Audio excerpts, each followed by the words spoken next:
మొదటి మాట ధ్యానించుకుందాం. లూకాసు వార్త 23వ అధ్యాయము 32 నుంచి 34 వచనం చదువుకుందాం. యేసు, తండ్రి, వీరేమి చేయుచున్నారో వీరు ఎరుగరు గనుక వీరిని క్షమించుమని చెప్పెను. వారు ఆయన వస్త్రములు పంచుకొనుటకై చీట్లు వేసిరి.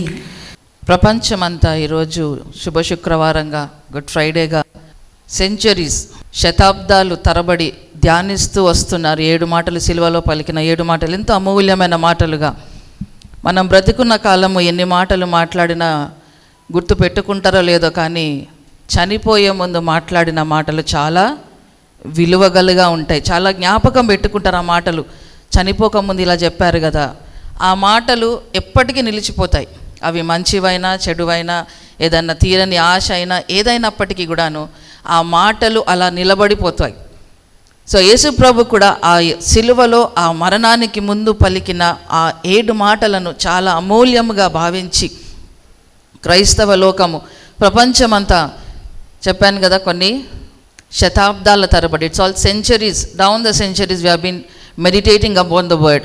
ఈ యొక్క 7 మాటలు అన్ని సంవత్సరాల నుంచి ధ్యానిస్తూ వస్తున్నప్పటికీ దాని మాధుర్యము కానీ, వాటికి ఉండేటటువంటి విలువ కానీ ఎక్కడ కూడా తగ్గలేదు. వింటూ ఉంటే మళ్ళీ వినాలనిపించే మాటలు.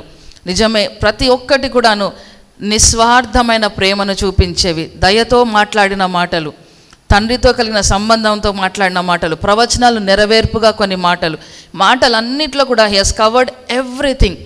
ప్రతి ఒక్కటి కూడా కంప్లీట్గా చేసిన తర్వాతనే ప్రభు అంటున్నాడు కదా, ప్రభు ఆ యొక్క 7 మాటల్లో ప్రతి ఒక్కరిని కవర్ చేశాడు. లోకాన్ని కవర్ చేశాడు, పాపులను కవర్ చేశాడు, తండ్రితో సంబంధాన్ని, ఎవ్రీథింగ్ హీ హస్ కవర్డ్. ఎక్కడ కూడా కొదువ అనేది వదిలిపెట్టలేదు. సో ఈ మాటలు మనం ధ్యానించుకుంటుంటే ఎక్కడ కూడా ఎప్పుడు కూడా అబ్బా అవే మాటలు కదా అని అనుకున్న వాళ్ళు ఎవ్వరు లేరు. ఎప్పుడైనా ఎవరికైనా ఒక ఆపర్చునిటీ ఇచ్చి నిజంగా ఈ మాట గురించి మీరు పలకండి, లేకపోతే దీని గురించి మీరు కొన్ని మాటలు మీరు చెప్పండి అని ఒక అవకాశం ఇస్తే దాని గురించి ఎంత ప్రిపేర్ అవుతామో. అవునా కాదా? నిజంగా ఈ అవకాశం మీకు వస్తే మీరు ప్రిపేర్ అవ్వరా? కంపల్సరీగా. ఎందుకంటే ఎంతో అబ్బా ఈ మాట కదా, సంవత్సరానికి ఒక్కసారి పలికే మాటలు ఇవన్నీ కూడాను, ధ్యానించుకునే మాటలు. మధ్యలో మళ్ళీ అప్పుడప్పుడు ధ్యానించుకుంటాం, కానీ ఫుల్ ఫ్లెడ్జ్డ్గా ధ్యానించుకోవడం ఎప్పుడు అంటే ఈ యొక్క గుడ్ ఫ్రైడే అప్పుడే దేవుని ప్రతి మాటను మనం జ్ఞాపకం చేసుకొని దాన్ని సంపూర్తిగా ధ్యానం చేసుకోవడానికి ప్రయత్నిస్తూ ఉంటాం. సో ఈ యొక్క అదే మాటగా, అంటే ఫస్ట్ మాట మనం చూస్తే ప్రభు ఒక మాట కాదు కానీ దీన్ని ఏమనొచ్చు అంటే ఒక ప్రార్థన చేస్తున్నాడు. ఎలాంటి ప్రార్థన చేస్తున్నాడు అంటే విజ్ఞాపనతో కూడిన ప్రార్థన చేస్తున్నాడు. తన గురించి పలకటం లేదు ఇక్కడ. ఫస్టే తన గురించి ఏం మాట్లాడటం లేదు. ఆ సిలువలో పలికిన మొట్టమొదటి మాట ఏంటి? ఆ మాట అంటే మనకు చదువుకుందామండి. యేసు, తండ్రి వీరేమి చేయుచున్నారు వీరెరుగరు గనుక వీరిని క్షమించుమని చెప్పెను. చాలమ్మా, వీరిని క్షమించుమని చెప్పెను. సో ఇక్కడ గమనించినట్లయితే వెరీ ఫస్ట్ మాట దేని గురించి మాట్లాడుతున్నాడంటే ఇతరుల గురించి మాట్లాడుతున్నాడు. ఇంకా దేని గురించి మాట్లాడుతుంటే ద మోస్ట్ టఫెస్ట్ థింగ్, అంటే ప్రపంచంలో ఏదైనా చాలా కష్టతరమైనది ఏదైనా ఉంది, మనసుకి నొచ్చుకున్నది ఏదైనా ఉంది అంటే క్షమించడమే. మన జీవితంలో చాలామంది ఉంటారు కదా, వీళ్ళని క్షమించలేము అంటే వాళ్ళతో మాట్లాడడం మానేస్తాం. వాళ్ళ దగ్గర నుంచి ఒకటి బాధ మనకు వచ్చిందంటే వీల్ కట్ ఆఫ్, ఐసోలేట్ అయిపోతాం వాళ్ళ దగ్గర నుంచి. మనం వాళ్ళతో సంబంధం పెట్టుకోవాలని ఇష్టపడం. క్షమించే గుణం మనకు నిజంగానే ఉండదు. చాలా సందర్భాలు ఉండదండి, ఈ మాట నాకు చాలా నొచ్చుకున్నాను, వాళ్ళు చేసిన పని నాకు చాలా బాధ అనిపించింది, దీంతో నేను చాలా కృంగిపోయాను, నేను చాలా డిస్టర్బ్ అయ్యాను, కాబట్టి I don't want to talk to them. వాళ్ళతో నేను మాట్లాడను, వాళ్ళతో నేను సంబంధం పెట్టుకోను, వాళ్ళకు దూరంగా ఉంటాను. దిస్ ఈజ్ హౌ మన mind set, human mind set. కానీ యేసు ప్రభు ఆ సిలువ పైన మనకు నేర్పించింది ఏంటంటే మొట్టమొదటిగా ఒక విజ్ఞాపన ప్రార్థన, అయితే రెండవదిగా క్షమించే గుణం నేర్పించాడు. It's so important. అసలు జీవితంలో నిజంగా క్రీస్తు ప్రేమను చూపడం, లేకపోతే దేవుని ప్రేమ మనం కలిగి ఉండడం ఏదైనా ఉందంటే అది క్షమించే గుణమే. మొట్టమొదటిగా దేవుడు ఏమంటాడంటే ఎవరి కోసమో ప్రార్థన చేస్తున్నాడు. అక్కడ ఎవరి కోసం ప్రార్థన చేస్తున్నాడంట? తండ్రి వీరేమి చేయుచున్నారో వీరెరుగరు గనుక వీరిని క్షమించుడి. వీరేమి చేయుచున్నారు? ఇక్కడ ప్రభు ఆ సిలువ దృశ్యం ఒక్కసారి మనం గమనించుకుంటే వేదన అంతా కూడా ఎప్పటి నుంచి ప్రారంభమైందంటే గెత్సేమనే తోట నుంచి ప్రారంభమైంది. గెత్సేమన తోట నుంచి ప్రారంభమైంది. అక్కడ ప్రభు అంటాడు లూకాసు వార్త 22:44 చదవాల్సిన అవసరం లేదు అక్కడ. అతను మరీ మిక్కిలి వేదనతో ప్రార్థిస్తున్నప్పుడు ఏమైందంటే తన చెమట మహారక్త బిందుల వలె కింద పడ్డాయంట. అంటే అంత ఆవేదన, అంత టెన్షన్ కలగబోయేది తనకు తెలుసు. ఎంత వేదన పొందాలి, ఎన్ని అవమానాలు భరించాలి, ఎంతమంది మనుషులు ఎన్ని మాటలు అంటారు, అయినప్పటికీ అవన్నీ ఊహించుకొని ఆ బాధను ఆ వేదన ఊహించుకొని ఈజ్ గెటింగ్ టెన్స్డ్ అప్. అక్కడ గెత్సేమనే తోటలో ప్రార్థన చేస్తుంటే దేవదూత వచ్చి బలపరిచిందని వాక్యం సెలవిస్తుందండి. అంటే he was strengthened by an angel. అక్కడ అంత ఎంకరేజ్మెంట్ ఉన్నప్పటికీ కూడా he was so tensed up. ప్రభా నీ చిత్తం అయితే ఈ గిన్నె నా దగ్గర నుంచి, కానీ ప్రభా కాదు నీ చిత్తమే. అది ఆ ప్రవచనం నెరవేర్పది ఉండాలి. అది నేను వచ్చిందే దానికోసం, ఆ బలిదానం కోసమే. ఇప్పుడు నేను దానికి భయపడితే ఎలాగో? భయం ఉంది. ఎందుకు భయం ఉంది? దేవునికి ఎందుకు ఆ టెన్షన్ ఉందంటే ఆయన మానవ శరీరంలో ఉన్నాడు. హీ ఈజ్ ఇన్ బాడీ, ఫ్లెష్లో ఉన్నాడు తను. కాబట్టి హీ హాస్ గాట్ దట్ ఆగనీ. ఆ దాంట్లో కూడా ఏం చేస్తున్నాడంటే ఆ సిలువలో కష్టంగా, అంటే అక్కడ బందిపోట్లాగా మీద పడ్డారు, ఈడ్చుకొని వెళ్ళారు, హేరోదు దగ్గరికి తీసుకెళ్లారు, పిలాతు దగ్గరికి తీసుకెళ్లారు. పిలాతు అంటాడు ఇక్కడ కాదు హేరోదు అంటే, హేరోదు ఇక్కడ కాదు పిలాతు దగ్గరికి అంటే. ఇన్నిసార్లు తిప్పాడు కాలినడకనే. తర్వాత పిలాతు ఏం చేశాడు? వాళ్ళని వదిలిపెట్టేశాడు. మీ ఇష్టం, మీరేమైనా చేసుకోండి, ఈయనలో నాకు ఏ దోషం కనిపించలేదు, కానీ మీ ఇష్టం, నాకేం లేదు. చేతులు కడుక్కున్నాడు, వాళ్ళకి అప్పగించేశాడు. ప్రజలు తనకు ఇష్టం వచ్చినట్లు చేసుకోమని యేసును ప్రజలకు అప్పగించనని వాక్యంలో రాయబడింది. అప్పగించేసి అంటే వాళ్ళకి ఇంకా మీరు ఏమన్నా చేసుకోండి, నాకు సంబంధం లేదన్న చేతులు కడిగేసుకున్నాడు. ఇంకా అక్కడి నుంచి ముళ్ళ కిరీటం కాదు, కొరడా దెబ్బలు కాదు, అసలు ఫుడ్ లేదు, వాటర్ లేదు, మధ్యలో ఇంత డిస్టెన్స్ ఎక్కడ కూడా ప్రభు ఏది పుచ్చుకున్నట్టు ఎక్కడ కూడా లేదు. ఇంత వేదన. మనం కొంచెం దూరం ఇంటి నుంచి ఇక్కడికి నడుచుకుంటూ వస్తేనే ఖచ్చితంగా మనకి ఏమొస్తుంది? ఫస్ట్ ఆయాసం వస్తుంది, దాహం వేస్తుంది. ఏం చేస్తాము? ఖచ్చితంగా వచ్చాక నీళ్ళ కోసం వెతుకుతాం. ఈ సమ్మర్ సీజన్ కదా, నీళ్ళు కొంచెం వామ్గా ఉంటే కూడా కొంచెం చల్ల నీళ్ళు ఉంటే బాగుంటుంది. నీళ్ళు కొంచెం చల్లగా వెళ్తే ఆ వేడి శరీరానికి that's a relaxation to the body. Water is a relaxation to the body. కానీ యేసు ప్రభుకి ఎక్కడ కూడా ఆ యొక్క ఆహారం అందించినట్టు కానీ, వేరే ద్రవ్యం ఇచ్చినట్టు కానీ, ఎక్కడంటే వేరే ఒక లిక్విడ్ ఇచ్చినట్టు ఎక్కడ కూడా రాయబడలేదు. అంత వేదనలో ఆ సిలువను, బరువైన సిలువను మోసుకుంటూ కొండ ఎక్కాడు. కపాలమనబడిన ఆ కొండకు చేరాడు. కల్వరి కొండ ఎక్కి అక్కడ సిలువలతో మేకులతో కొట్టబడి ఈడ్చాడంటే జస్ట్ ఇమాజిన్, నొప్పి, బాధ. అసలు ఇంకా చెమట ఎలా ఉందంటే, ఒక నడుస్తూ ఉంటే మనకు దెబ్బ తగిలితే చెమట పడితే ఏమవుతుంది? మంట పుడుతుంది, మంట వేస్తుంది. అంటే అంత వేదనలో. ఇంకొకటి అక్కడికి చూస్తుంటే అందరికీ ఈ యొక్క సిలువ దృశ్యాన్ని చూపించడము, చాలా మూవీస్ వచ్చాయి, చాలా పిక్చర్స్ వచ్చాయి కదా. దాంట్లో ప్యాషన్ ఆఫ్ క్రైస్ట్ అనే దాంట్లో ఆ సిలువను దింపిన విధంగా ఎవరైనా మూవీ చూసింటే మాత్రము ఆ సిలువను అలా పండబెట్టిన సిలువను ఎత్తి అలా కూర్చోబెట్టినప్పుడు అది చూస్తే అనిపిస్తుంది ఒళ్ళు అట్లా బాడీ మొత్తం షేక్ అయిపోతుంది. నెయిల్స్ ఉన్నాయి, ఒక్కసారి బాడీ అంతట్లా దాన్ని దింపేటప్పటికి కుదుపుకు అది ఆ నొప్పిని, ఆ బాధను మనము వర్ణించలేము, ఊహకు కూడా అందదు ఆ నొప్పి, ఆ బాధ. అలాంటి ఆ సమయంలో ప్రభు పలికే మొదటి మాట ఎలాంటి మాట అంట? తండ్రి వీరేమి చేయుచున్నారో వీరెరుగరు గనుక వీరిని క్షమించుడి. ఎవరు పక్క ఉన్నారు అంటే, ఒక్కసారి సిలువ దృశ్యాన్ని చూసినట్లయితే ఎవరున్నారు? తన చుట్టూ ఎవరున్నారు అనుకుంటే 3 రకాల మనుషులు, లేకపోతే డిఫరెంట్ కైండ్ ఆఫ్ పీపుల్. ఎవరు వాళ్ళు అంటే, మొట్టమొదటిగా ఉండేది ఎవరు? కింద అదే 36 వచనంలోనే ఉంటుంది కదా. కింద ఏమనుంటుంది అక్కడ? ఆయన వస్త్రములు పంచుకొనుటకై సోల్జర్స్ ఉన్నారు అక్కడ. రోమా సోల్జర్స్ ఉన్నారు అక్కడ, సైనికులు ఉన్నారు అక్కడ. ఏం చేస్తున్నారు? సిలువ వేసిన తర్వాత యేసు ప్రభు ఒక వస్త్రాన్ని తీసుకొని ఏం చేస్తున్నారంట? నీకెంత భాగము, నాకెంత భాగము, ఇది చించకూడదు, ఇది ఇలాగే ఉండాలి, ఎవరికి వస్తుందో వేసుకుందామని చీట్లు వేసుకుంటున్నారంట. యేసు ప్రభు అంత వేదనలో ఆ సిలువలో కిందకు దృశ్యం అలా చూస్తే ఏం కనిపిస్తుంది? తన వస్త్రం కోసము పోట్లాడుకునే వాళ్ళు కొంతమంది ఉన్నారు. ఇంకొంతమంది ఎలా ఉన్నారు? నువ్వు దేవునివి కాదా కదా, దేవాలయం పడగొట్టి 3 రోజులు ఎత్తుతానన్నావే, ఇంతమందిని బాగు చేస్తావు, నువ్వు రాజునన్నావు, దేవుని అన్నావు, రక్షిస్తానన్నావు, నిన్ను నువ్వు రక్షించుకొని మమ్మల్ని కూడా రక్షించు అనే బందిపోటు దొంగ. జనాలు నడుస్తున్నారంట, వాక్యం రాయబడి ఉంటుంది కదా, తలలో ఊచుతూ ప్రజలు నడుస్తూ ఈయన దేవుడంట, రక్షించుకుంటాడంట, దేవాలని గట్టేస్తాడంట, ఎన్నెన్ని మాటలు దూషించేవారు, అపహసించేవారు, నింద చేసేవారు, వీరందరూ కూడా ఎక్కడున్నారు? ప్రభు యొక్క చుట్టూ ఉన్నారు.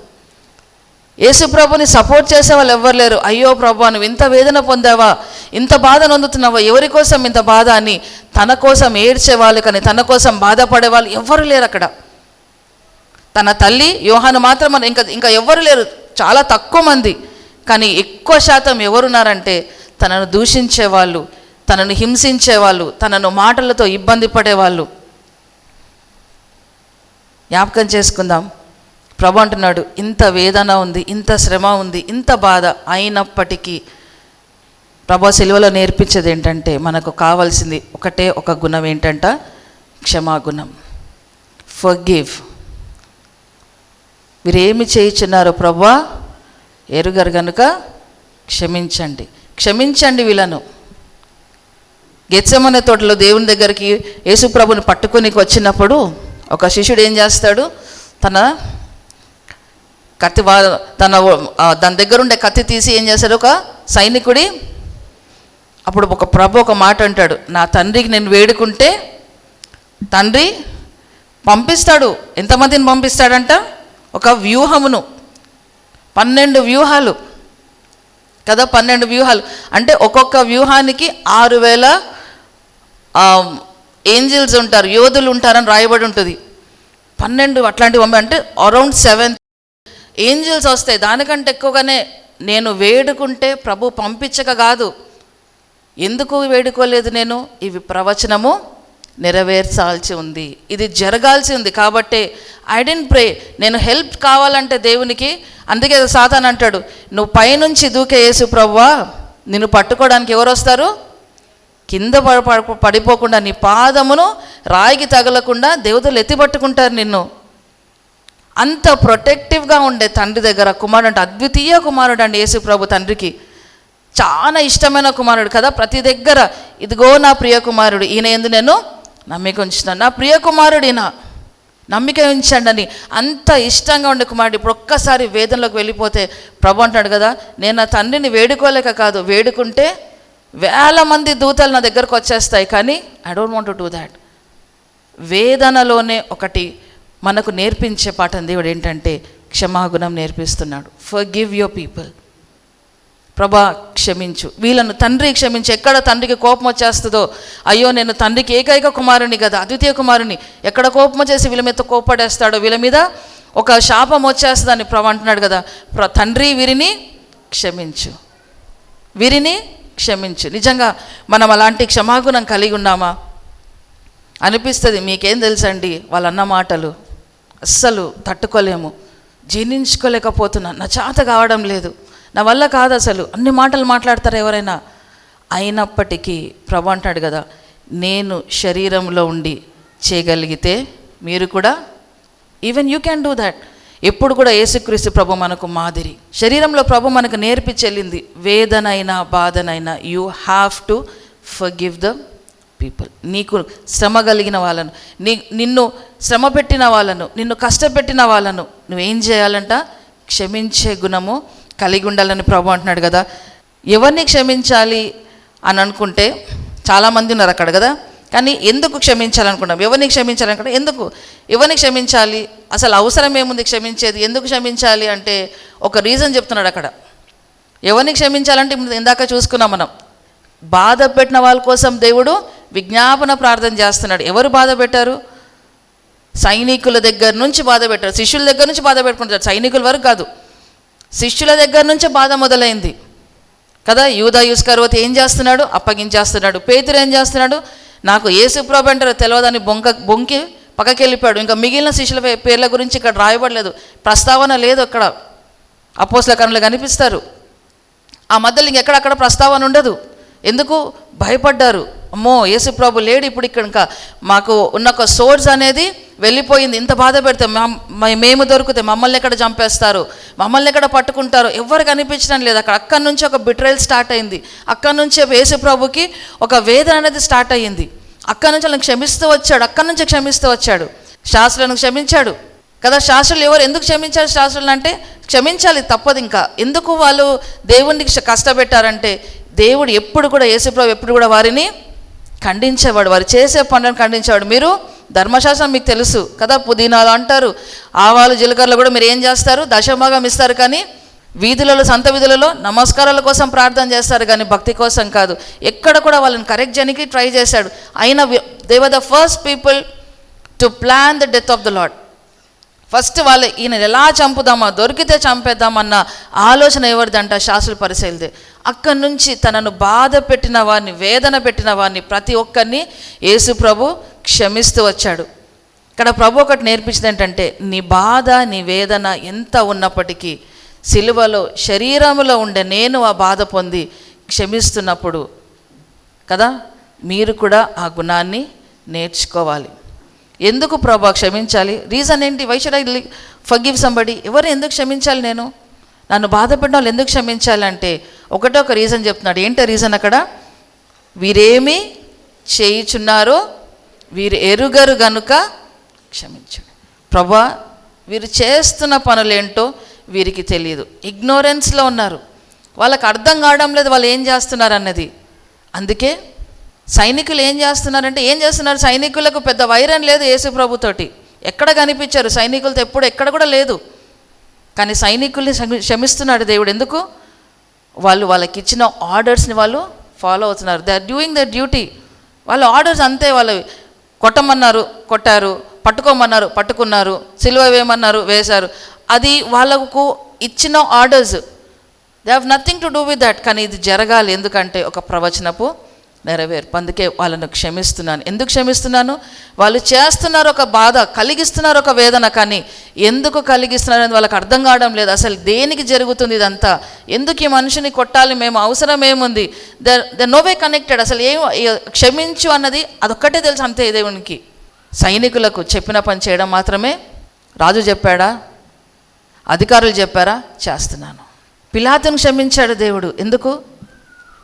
పిలాతు అన్నాడు, నాకు ఎక్కడ కనిపించడం లేదు, ఈయన నీతిమంతుడిలా కనిపిస్తున్నాడు. యేసు ప్రభుని తప్పించాలని చాలా ట్రై చేశాడు, కానీ ప్రజలు ఏం చేశారు? కేకలు వేశారు సిలువ వేయమని. పిలాతు ఒక డబుల్ గేమ్ ఆడాడు. అక్కడ వదిలేయచ్చు, కానీ లేదు. ఎవరి మాట నెగ్గింది? ప్రజల కేకలే నెగ్గాయి. ప్రజల కేకలే నెగ్గాయి. పిలాతు ఏం చేస్తున్నాడు? నాకు తెలియదు, ఇంకా నాకు సంబంధం లేదు. Political advantage. ఓట్లు కావాలి, వీళ్ళ ఓట్లు కావాలి, వాళ్ళ ఓట్లు కావాలి, అందరూ నాకు మంచిగా ఉండాలి, నేను అధికారిగా ఉండాలంటే వీళ్ళ సహకారం కావాలి నాకు. సో మీ చేతులకి అప్పగిస్తున్నాను. మీరేమైనా తెలుసు తప్పు లేదని, అయినా నిష్కారణంగా ప్రజలకు అప్పగించి మీకు ఇష్టం వచ్చినట్టు చేసుకోండి, నన్ను ఇన్వాల్వ్ చేయొద్దండి అన్నట్లు సైడ్ అయిపోయాడు. యేసు ప్రభు ఆ సిలువలో ఎవరిని క్షమించాడంటే పిలాతుని క్షమించాడు. ఆ వేదనలో, ఆ బాధలో, ఆ మండు టెండలో, మనకైనా చాలా తక్కువ ఎండ. ఇశ్రాయేల్ దేశంలో ఎడారి ప్రాంతం, రాత్రి చలి ఎలా ఉంటుందో తెల్లవారుజాము ఎండ కూడా అంతే విపరీతంగా ఉంటుంది. మాట్లాడడం కష్టంగా ఉంది. ఆయన అంటున్నాడు క్షమించండి. శాస్త్రుల పరిశీలన కూడా దేవుడు ఏం చేశాడు? క్షమించేశాడు. ఎందుకు? ఒకటే ఒక దానికోసం. యెషయా గ్రంథం 53:12. కావున గొప్పవారితో నేను అతనికి పాలు పంచిపెట్టెదను, గనులతో కలిసి అతడు కొల్ల సొమ్మును విభాగించుకొనును. ఏలైనగా మరణమునందునట్లు అతడు తన ప్రాణమును ధారపోసెను, అతిక్రమము చేయువారిలో ఎంచబడిన వాడాయను, అనేకుల పాపమును భరించుచు తిరుగుబాటు చేసిన వారిని గూర్చి విజ్ఞాపనను చేసెను. యెషయా ప్రవక్త యేసు ప్రభుని గూర్చి ప్రవచనం పలుకుతున్నాడు. ఏంటంట? అనేకుల పాపమును భరించుచు తిరుగుబాటు చేసిన వారి గురించి విజ్ఞాపన చేశాను. విజ్ఞాపన చేస్తున్నాడు. ఏమని? ప్రభా, వారిని క్షమించు అని విజ్ఞాపన చేస్తున్నాడు. యేసు ప్రభు సిలువలో చేసే ప్రార్థన ఒక క్షమించు. దేనికి క్షమించు అంటే ఒక విజ్ఞాపన ప్రార్థన. ప్రభా, వీరు ఏం చేస్తున్నారు? ఈ మనుషులు నన్ను కష్టపెట్టేవారు, నన్ను బాధ పెట్టేవారు, నన్ను హింసించేవారు, నన్ను దూషించేవారు, నన్ను నిందించేవారు, వీళ్ళు ఏం చేస్తున్నారు? వారు తెలియక చేస్తున్నారు, కాబట్టి వీరిని క్షమించు. గనుక వీరిని క్షమించు. అనేకుల పాపమును భరించను, తిరుగుబాటు చేసిన వారి గురించి విజ్ఞాపనము చేశాను. Forgiving is very important in our life. ఎందుకు మనిషిని క్షమించాలి అంటే, యేసుప్రభు ఎందుకు క్షమించాలంటే ఒక ప్రవచనము నెరవేర్పు, ఆ క్షమాగుణం మనకు నేర్పించడానికి. మనం ఎందుకు క్షమించాలి? దేవుడు నేర్పించింది అక్కడే కదా. మనం ఎందుకు క్షమించాలి? యేసుప్రభు అయితే దేవుడు కాబట్టి క్షమించాడు. కానీ మనం ఎందుకు క్షమించాలంటే, మత్తయి సువార్త 6వ అధ్యాయం 14వ వచనం చదువుకుందాం. మనుషుల అపరాధములను మీరు క్షమించిన ఎడల మీ పరలోకపు తండ్రియు మీ అపరాధములను క్షమించును. ఎందుకు క్షమించాలి? మన పాపములను, మన అపరాధములను క్షమించబడాలంటే మనం ఏం చేయాలంట? ఇతరులను క్షమించాలి. We have to forgive people. మనం ఇతరులను క్షమించినప్పుడే మన అపరాధములు క్షమించబడతాయి. అదే రకంగా ఎఫెసీ రాసిన పత్రిక 4:32 చదువుకుందాం. ఒకరి ఎడల ఒకడు దయగలిగి కరుణాహృదులై క్రీస్తునందు దేవుడు మిమ్మల్ని క్షమించిన ప్రకారము మీరును ఒకరినొకరు క్షమించుడి. పౌలు అంటున్నాడు కదా ఇక్కడ, క్షమించుకోవాలి, ఒకరు క్షమించుకోవాలి. ఎలాంటిదంట? దయగలిగి కరుణాహృదయులై. దయగలిగి క్రీస్తు శిలువలో ఒక శిఖర స్థాయిలో దయ చూపించాడు, కనికరం చూపించాడు, ప్రేమను చూపించాడు. అదే స్థాయిలో క్షమాపణ కూడా చూపిస్తున్నాడు. అంత వేదన శిఖర స్థాయిలోనే ఉంది. తన ప్రేమ, దయ కూడా శిఖర స్థాయిలోనే ఉన్నాయి. అనుకోవచ్చు ఆయన యేసు ప్రభు కాబట్టి క్షమించేశాడు. కానీ ఈ క్షమాగుణం ఏం చేస్తా అంటే, 3 మాటలు చెప్పి నేను ముగిస్తాను. ఆదికాండము 50వ అధ్యాయం 20వ వచనం మనం చూసినట్లయితే అక్కడ యోసేపుని చూసుకుంటాం. క్షమాగుణం ఏం చేస్తుందంటే దేవుని యొక్క ప్రణాళికను స్థిరపరుస్తుంది. Forgiveness will confirm the plans of the lord. దేవుని యొక్క ప్లాన్లో మనం ఉన్నాం. Forgiveness is God's plan. Yosepu అంటాడు కదా అక్కడ, మీరు నాకు, వాళ్ళ అన్నదమ్ములను క్షమించాడు యోసేపు. ఎందుకు క్షమించాడు? అప్పగించేశారు, మరణానికి అప్పగించారు, అబద్ధం చెప్పాడు, చనిపోయాడన్నారు, అమ్మేశారు, ఇన్ని కష్టాలు పెడితే యోసేపు అంటాడు, మీరు నాకు కీడు చేయ తలంచితిరి కానీ అది మేలయ్యింది. ఈరోజు ఆ రోజు మీరు నన్ను నమ్మకపోయింటే, నన్ను ఆ నీళ్ళు లేని బావిలో గుండెలో పడేయకపోయింటే ఈరోజు మీరు బ్రతికి ఉండేవాళ్ళు కాదు. ఈరోజు మనకు ధాన్యం అన్నది వచ్చేది కాదు. ఆ రోజు నాకు కీడు చేయాలనుకున్నారు కానీ అది మేలుకే జరిగిందని వాళ్ళ అన్న తమ్ముళ్ళని ఏం చేశాడు? యోసేపు క్షమించాడు. క్షమ ఏం చేస్తుందంటే, క్షమాగుణం ఏం చేస్తుందంటే మనల్ని దేవుని ప్రణాళికలోనే ఉంచుతుంది. క్షమించామంటే we are in the plan of the lord. క్షమ లేకుంటే, ఆ క్షమాపణ లేకుంటే దేవుని యొక్క ప్లాన్స్ అనేవి, తన బ్లెస్సింగ్స్ అనేవి లేకపోతే తన ప్రణాళిక మన జీవితంలో అనేది ఉండదు. రెండోదిగా మనం గమనించినట్లయితే స్టెఫనును చూస్తాం. అపోస్తుల కార్యములు 7వ అధ్యాయం 60వ వచనం. అతడు మోకాల్లోని, ప్రభువా వారి మీద ఈ పాపము మోపకమని గొప్ప శబ్దముతో పలికెను. ఈ మాట పలికి నిద్రించెను. సౌలు అతని చావునకు సమ్మతించెను. నిజమే కదా. స్టెఫన్ అంటున్నాడు, యేసు ప్రభు పలికిన మాటలు ఈ నేరం వారి పైకి మోపద్దు ప్రభువా. యేసు ప్రభు అది నేర్పించినది, స్టెఫను దాన్ని చూపించాడు. ప్రభువా ఈ నేరము వారిపైన మోపకుము, ఈ నేరము వారిపైన మోపకుము. నిజమైన క్షమాగుణం ఏంటంటే మనకు కలిగి ఉన్న బాధ వేదనలో కూడా మన శత్రులను క్షమించడమే. చెప్పినంత సులభము కాదు ఇది. అయినప్పటికీ యేసు ప్రభు మాదిరి చూపించినప్పుడు మనం ఖచ్చితంగా దాన్ని పాటించాలి. అసాధ్యమైన విషయమే అనిపిస్తుంది కానీ క్రీస్తు ప్రేమను కలిగి ఉంటే ఏది అసాధ్యం కాదు. క్షమించే గుణం మనము కలిగి ఉండాలి. True forgiveness is something where you can forgive a person in your agony. కలిగిన వేదన దేవుని క్షమించడం, మనుషులను క్షమించడం క్రీస్తు ప్రేమ చూపింది. క్రీస్తు ప్రేమను స్టెఫన్ అర్థం చేసుకున్నాడు కాబట్టి ప్రభువా ఈ నేరము వారి మీద మోపకంటున్నాడు. మూడోది చూస్తే దావీదు మనం జ్ఞాపకం చేసుకుంటే సౌలు చిక్కాడు, దావీదుని చంపాలని ప్రయత్నిస్తున్నాడు. ఒక్క సమయంలో దావీదు చేతికి సౌలు చిక్కుతాడు. రివెంజ్కి టైం ఉంది, ఒక్క పోటుతో చనిపోతాడు. కానీ అభిషేకము పొందిన వ్యక్తిని నేను చేయవయ్యాను, క్షమించేశాడు. సౌలును క్షమించేశాడు. రాజైన సౌలును దావీదు క్షమించాడు. ఫర్గివ్నెస్ టీచర్స్ అస్. ఒక రివెంజ్ తీసుకునేది ఉంటే కూడా బాగైందిలే, ఇప్పుడు దొరికాడు కదా చూసుకుందాంలే, నాకెందుకులే, నన్ను బాధ పెట్టిన వాళ్ళకి ఇలానే కావాలి అనుకోలే దావీదు. వదిలేశాడు, క్షమించి రాజుని వదిలేశాడు. తనకు ఉన్న బట్టలను తిట్టాడు. ఇంకా ఏం చేస్తున్నారు మీరు రాజు కాపులా లేకుండా? వస్త్రం వచ్చింది, రాజు వస్త్రం నా దగ్గర ఉన్నది, ఏం చేస్తున్నారు కాపులాలు? మీరు రాజుని you have to take care of the king but you have left him. జ్ఞాపకం చేసుకుందాం. ప్రభు ఆ క్షమాగుణము ఆ సిలువలో నేర్పించాడు మనకు. మనము కలిగి ఉన్నామా? ప్రజలను క్షమించగలుగుతున్నామా? ఒకరినొకరిని సహించుకునే వారంగా మనం ఉన్నామా? సౌలు పౌలుగా మారకముందు అంటాడు కదా, హింస చేశా నేను కదా, సంఘాన్ని హింసించాను, ఈడ్చుకొని పోయి వాని ఎంత నరహంతకుడుగా ఉన్నాను, కానీ తెలియక చేశాను కాబట్టి కనికరము పొందగలిగాను. తెలియక చేశాడు కాబట్టి కనికరం పొందగలిగాను. దేవుడు నన్ను క్షమించి ఈరోజు పరిచర్లో పెట్టాడు. జ్ఞాపకం చేసిన ఒక్కసారి సౌలు కూడా కదా, ఒక్కసారి సౌలు వస్తున్నాడంటే భయపడిపోయే జనాలు సౌలుకి తిరగబడ్డము, సౌలుతో ఆర్గ్యూ చేయడము, సౌలును కొట్టడము, సౌలును చంపడం ఇన్ని చేశారు. ఎప్పుడు? క్రీస్తు ప్రేమను చూపిన తర్వాత, ఆ క్షమాగుణం కలిగిన తర్వాత. సౌలుగా ఉన్నప్పుడు ఎవరు సౌలు దగ్గరికి వచ్చే ధైర్యం కూడా చేయలేకపోయారు. సౌలు వస్తున్నారంటే వణికిపోయేవాళ్ళు. అమ్మో గుర్రాలు వస్తున్నాయి, సౌలు వస్తున్నాడంటే భయపడేవాళ్ళు. అలాంటి వాళ్ళు సౌలు పౌలుగా మారితే సౌలునే చంపాలని, అయినా సౌలు తిరగబడలేదు. కానీ ఈరోజు మనకు ఆ క్షమాగుణం ఉందా?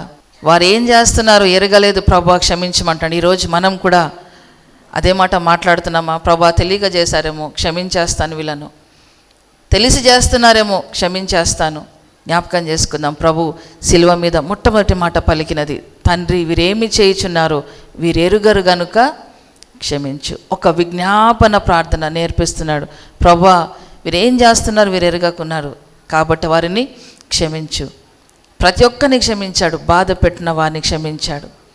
తన చుట్టూ ఎవ్వరు తనను మోటివేట్ చేసేవాళ్ళు కానీ, ధైర్యం చెప్పేవాళ్ళు లేరు. కానీ బాధ పెట్టేవాళ్ళే, హింసించే వాళ్ళే, దూషించే వాళ్ళే, సనిగే వాళ్ళే, గొనిగే వాళ్ళే ఉన్నారు. కానీ యేసు ప్రభు అంటున్నాడు, వీరేం చేస్తున్నారో ప్రభా వీరిని క్షమించు. అలాంటి మనసు మనం కలిగి ఉన్నామా? క్షమించే మనసు కలిగి ఉన్నామా? మా వల్ల కాదనుకుంటే ప్రభు అంటాడు కదా, అది మిమ్మల్ని యాక్సెప్ట్ చేయటము, మిమ్మల్ని క్షమించినా కూడా నాకు కూడా కష్టమే. మీరు క్షమిస్తేనే, అంటే మనమే, నేను ఇతరులను క్షమిస్తేనే నా దోషాలు నా పాపాలు క్షమించబడతాయి. అదర్వైజ్ నావి కూడా క్షమించబడవు. జ్ఞాపకం చేసుకుందాం. క్షమాగుణం కలిగి ఉండాలి. ఇతరుల కోసం విజ్ఞాపన చేసే వారంగా మనం ఉన్నామా లేదా అని పరీక్షించుకుంటూ వాక్య వెలుగులో ప్రార్థన చేసుకుందాం. మహిమగల దేవా, సర్వశక్తిమంతుడా, నీకు వందనాలు ప్రభా. తండ్రి, మొదటి మాటగా ప్రభా తండ్రి నాయన వీరేమి చేయుచున్నారో వీరెరుగరు గనుక క్షమించుమని ప్రభా తండ్రి మీరు తండ్రితో పలికారు ప్రభా. నీకు వందనాలు నాయన. నిజమే, ఆ సిలువలో ఆ క్షమాగుణము కలిగి ఉండాలని, ఇతరుల కొరకు, బాధించే వారి కొరకు విజ్ఞాపన చేయాలని ప్రభా మీరు నేర్పి ఉండగా ఈ మాటలు మేము పట్టుకొని తండ్రి మా జీవితాలు మార్చబడి మేము ఇంకా ఎవరిని క్షమించలేకుండా ఉన్నాము నాయనా. ఇంకా ఎవరి దగ్గర ప్రభా నాయనా మా యొక్క దోషాలు ప్రభా తండ్రి వారిని క్షమించలేని బిడ్డల కొరకు దూరం ఉంచాము. అలాంటి వారిని క్షమించేవారిగా, క్రీస్తు ప్రేమను చూపుతూ విజ్ఞాపన చేసేవారిగా తండ్రి మా ఒక్కొక్కరిని మీరే తీర్చిదిద్దుమని ప్రభా, మా ఒక్కొక్కరిని మీ పాదాల చెంత ఉంచుతూ మీరే మహిమను పొందమని ముందున్న సమయాన్ని మీ చేతులకు అప్పగించుకుంటూ నన్ను నేను తగ్గించుకుంటూ మీ నామాన్ని హెచ్చిస్తూ యేసుక్రీస్తు నామములో అడిగి వేడుకొంచున్నాను తండ్రి. ఆమేన్.